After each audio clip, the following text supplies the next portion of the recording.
Tony Costa has been visiting with us this month as we have been reacting to the reason for God, belief in an age of skepticism. That's our offer to you this month. It's a marvelous resource. We hope that you'll call us and get it. And when you do, thank you for your generous gift that helps us bring these programs to you. Tony, we talked about recently when we were together about why would a loving God allow good people to go to hell.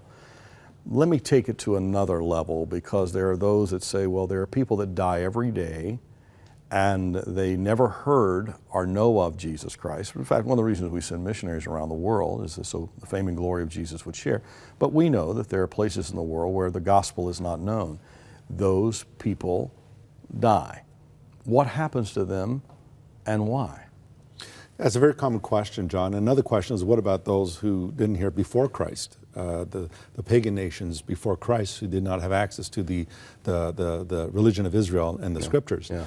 Well, the answer to the question, again, there's again a presupposition. I keep bringing up this presupposition because whenever someone asks a question, they're presupposing certain criteria. What the presupposition says is, well, these people are innocent, and therefore they should not be held liable for rejecting the gospel or not knowing about God. The fact of the matter is, John, is that the Bible does not see anyone as innocent. There are no happy pagans who are innocent in this world. In Romans 1, Paul does answer this question. He tells us in Romans 1 that people are without excuse before God. They are guilty not of ignorance. Paul says they are guilty of suppressing the truth in unrighteousness. Because even in their conscience, God reveals himself. You may not have an open Bible, but God does reveal himself through conscience. Well, John Calvin spoke about the book of nature, which he says is one of the witnesses that God bears upon us. The created order is one of God's revelations of his existence. And also, as you pointed out, the moral conscience. God has placed his moral law within every human heart.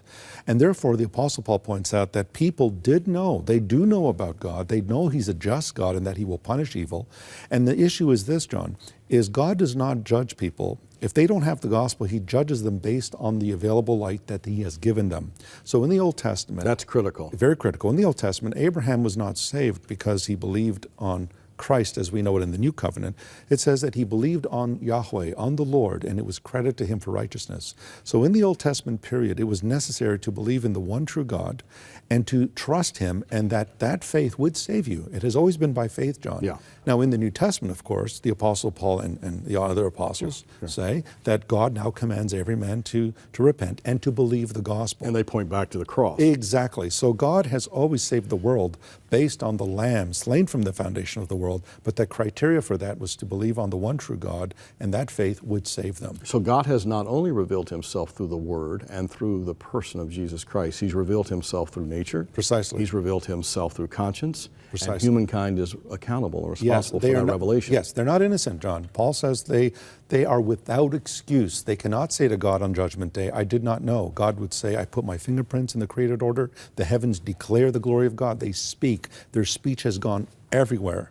And so people have the basic knowledge of God's existence and of his holiness, because that moral law is within us, and we know that evil and good exist. And I think, Tony, it goes back to my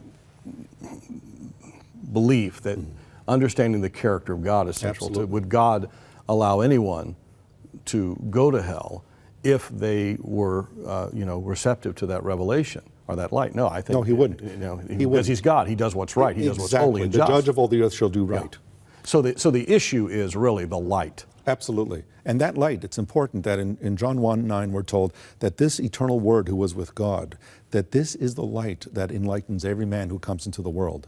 So that light of revelation is Christ himself. Well, I'll tell you what we love to do here is we love to tackle tough questions that people are asking. You know, we never want to become a ministry that we're answering questions no one's asking anymore. But we've been asking all month long questions that people are asking, and we also want to get a resource into your hands that will help you on that journey to take you deeper in your faith. The Reason for God, Belief in an Age of Skepticism by Pastor Tim Keller. My guest has been Tony Costa.